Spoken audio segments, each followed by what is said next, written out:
Ang manugang kong trilyonaryo. Kabanata 576. Young Master Cheng.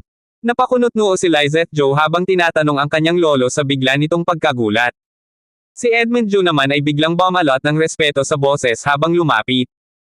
Young Master Cheng, may nasabi ba ang pamangkin ko na naka-offend sa'yo? Tumango si Andrew Cheng, hindi inaalis ang tingin kay Ethan Joe na mayabang na nakangisi. Ginagamit niya ang apelyido ng Joe para manakot ng tao. Malapit nang masira ang pangalan niyo dahil sa kanya. Anong sabi mo? Napakapit sa galit si Edmund Joe pero pinigilan ang sarili. Young Master Cheng, pakiabot mo sa kanya ang telepono. Ipinasa ni Andrew ang telepono pabalik kay Ethan Joe, na humalaklak ng may pagmamataas. Takot ka na ngayon. Huli na. Kung hindi kita mapuli ngayon, ako na ang kahihiyan ng Joe family. Napabuntong hininga si Andrew. Tanga. Biglang sumigaw ang isang galit na boses mula sa kabilang linya. Ethan Joe. Paano mo nagawang bastyusin si Young Master Cheng at gamitin ang pangalan ng Joe family para manakot? Handa ka na bang managot sa pamilya? Nanlaki ang mata ni Ethan. You uncle. Bakit? Sino ba siya? Humingi ka ng tawad kay Young Master Cheng. Ngayon na. Kung hindi, ititiwalag kita sa pamilya. Nanginginig na si Ethan Joe. Ngayon lang siya nakarinig ng ganitong galit mula sa kanyang tito. Nagpilit siyang humirit pero bago pa siya makapagsalita, dumagundong muli ang boses sa telepono. Hindi mo ba ako susundin? Halos lumuhad si Ethan. Pero ang magpakumbaba sa harap ng lalaking ito, isang malaking kahihiyan. You uncle? Sino ba talaga siya? Ako lang ang pamangkin mo. Sumagot si Edmund, malamig ang boses. Alam mo ba kung sino ang nasa harapan mo? Siya ang dahilan kung bakit naging presidente ang Joe family sa World Martial Arts Association Council. Huling babala, humingi ka ng tawad o wala ka ng pamilyang babalikan. Tulala si Ethan. Nanlamig ang buong katawan. Tumitig siya kay Andrew Cheng, at sa takot at hiya, lumuhad siya. Iyang Master Cheng, patawad. Nabulag ako ng kay-abangan. Patawarin mo ako. Lahat ng nanunood ay napatigil. Si Ethan Joe. Isang master ng Qigong. Lumuhad. Si Brian naman ay parang nabuhusan ng malamig na tubig. Si Isabel Tong ay napasinghap. Sino ba talaga si Andrew Cheng? Tinapunan lang ito ng malamig na tingin ni Andrew. Dahil kay Mr. Joe, palalampasan ko ito. Pero kung uulit ka o dudungisan mo pa ang pangalan ng Joe family, ikaw mismo ang haharap sa parusa. Sunod-sunod ang tango ni Ethan, tila batang napagsabihan. Pagkatapos ay humarap si Andrew sa nanginginig na si Brian at ang mga tauhan nito. Mabilis na lumuhad si Brian. Young Master Cheng. Ako po ay nagkasala sa inyo. Mula ngayon, ako'y handang maging tapat mong alagad. Nagtaas ng kilay si Andrew. Sa tingin mo ba, kailangan ko ng pagsisisi mo? Agad na tumalikod si Brian kay Isabel at kay Uncle Wang at paulit-ulit na humingi ng tawad. Pinaluhod din niya ang kanyang mga tauhan at pinagsusumamo na patawarin sila. Ang mga tao sa paligid ay hindi makapaniwala sa kanilang nasasaksihan. Isa sa pinakamakapangyarihang tao sa Shanghai, lumuhad sa harap ng isang binata. Kabanata 577. Hindi pa rin makapaniwala si Isabel Tong habang nakikita sina Brian at Yuri Hao na nakaluhod sa kanyang harapan. Tila bumalikwas ang lahat ng inaakala niyang realidad. Lahat ng tao'y naghihintay ng kanyang tugon. Maya-maya, sa nanginginig na tinig, nagsalita si Isabel. Brian, tumayo ka na. Huwag mo na lang gibain ang ampunan, at mapapatawad na kita. Saglit siyang lumingon kay Andrew Cheng. Ang binatang ito ang naging dahilan ng pagbabagong ito. Sino ba siya talaga? Kapatid ba talaga siya ni Miss Cheng? Bakit hindi kailanman nabanggit ni Miss Cheng ang ganitong kapatid? Naalala niya ang malulungkot na sulyap ni Miss Cheng tuwing nakatingin sa timog, ang mga biglaang paglalakad sa dalampasigan, at ang pabulong na sinasabi. Ang tahanan ko, ay nasa dagat. Pero hindi na ako makakauwi. May itinatagong lungkot si Miss Cheng, isang nawawalang bahagi ng sarili. Ngunit bago pa man makatayo si Brian sa tuwa, dumaan ang malamig na boses ni Andrew. Sinabi ko bang pwede ka nang tumayo? Nanlambot si Brian. Basang-basa na siya ng pawis, ngunit hindi siya makagalaw. 10 minutong nakaluhod, pinakamasahol na parusa sa isang taong tulad niya. Pagkatapos ay dumating ang utos. Tumayo na kayo. Sabay-sabay silang tumindig, mga ulo'y nakatungo, walang lakas ng loob tumingin kay Andrew. Young Master Cheng, mula sa araw na ito, ako ay sa inyo. Ako'y inyong alagad. Sumabay ang lahat ng kanyang mga tauhan. Buhay namin ay iaalay sa inyo. Tahimik lang si Andrew. Tumango. Alam niyang kakailanganin niya ang suporta sa Shanghai. Sige. Kapag kailangan namin kayo, tatawagan namin kayo. Agad namang iniabot ni Brian ang kanyang contact details at saka tuluyang umalis. Nag-alisa na rin ang mga tao. At ang babaeng nakaitim ay tila bularing naglaho. Tahimik na tumulong si Andrew sa paglilinis ng ampunan, habang si Isabel ay ilang ulit na nagtangkang magpasalamat pero laging napipigilan. Hanggang sa mapabulalas siya. Andrew Cheng, pasensya ka na sa masamang ugali ko kanina. Ngumiti lang si Andrew habang pinagmamasdan ang mga ulila. Ayos lang. Basta taas noo ka palagi. Biglang naalala ni Isabel ang isang bagay. Sabi mo, kapatid ka ni Miss Cheng. Tumango si Andrew. Pwede mo ba akong tulungan? Tumango rin si Isabel. Tinawagan niya agad si Miss Cheng, pero ilang ulit itong hindi sumasagot. Pasensya na, siguro busy siya. Bumalik ka na lang bukas. Mababanaag ang lungkot sa mga mata ni Andrew, pero tumango siya. Sige. Babalik ako bukas. Habang papalayo, hindi niya alam na may mata pang sumusubaybay sa kanya. Brother Cheng? Sandali. Lumingon siya. Si Isabel. Ano yun? Bigay mo sa akin ang WeChat mo. Natigilan si Andrew. May asawa na ako. May anak na rin. Uy, masyado kang defensive. Hindi yan para sa akin. Bigay ko sa'yo ang address ni Miss Cheng. Puntahan mo siya. Inad siya ni Isabel, isinend ang address, at binilin. Huwag mong babanggitin na ako ang nagsabi, ha? Bumalik na siya sa ampunan. Samantalang si Andrew, bitbit ang address, agad tumawag ng taxi. Doon po tayo, sa address na to. Kabanata 578.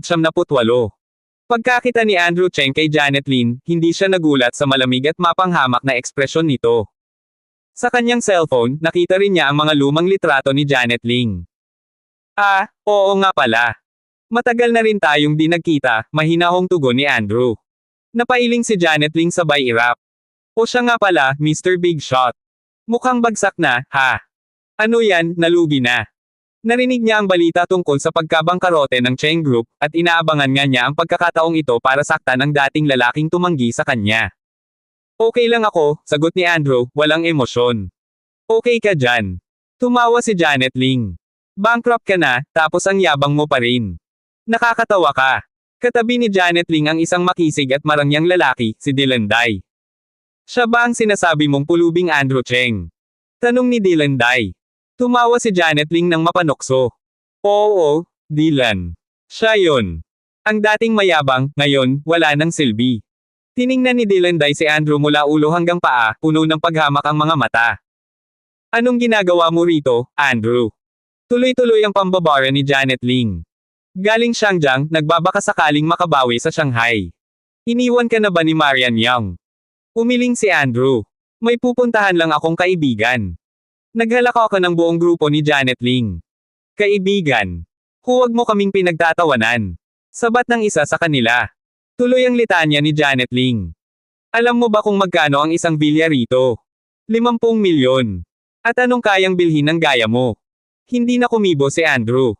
Pinili na lang niyang tapusin ang insidente. Humarap siya sa receptionist. Hinahanap ko si Ashley Cheng. Napangisi si Janet Lin. Ashley Cheng. Baka masyado kang nananaginip. Alam mo ba kung sino siya? Sikat, galing abroad, may sarili ng studio. At ikaw? Papasa ka bang kamag-anak niya dahil lang magkapareho kayo ng apelyido? Hindi nga. Baka stalker to, bulong ng isa. Yuck! Nakakadiri. Dagdag pa ni Janet Lin. Mukhang tinapon ka na talaga ni Marian. Nakakaawa ka naman. Mahinang buntong hininga ang binitawan ni Andrew. Kapatid ko siya. Sumabog ang tawanan ng grupo. Si Ashley, kapatid mo. Baka kapatid mo lang sa panaginip. Sabay saboy ni Janet Lin ng electronic access card sa mukha ni Andrew. Sige nga, pikito mo ang access card mo kung totoo. Tahimik si Andrew. Wala siyang maipakita. Palabase na yan. Utos ni Dylan Dai sa receptionist. Bigla, isang babae ang dumating, suot ang black and white na corporate suit, may kulot at mahaba ang buhok, naka-high heels, at may hawak na gold access card.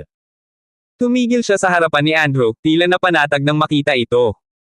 Kabanata 579.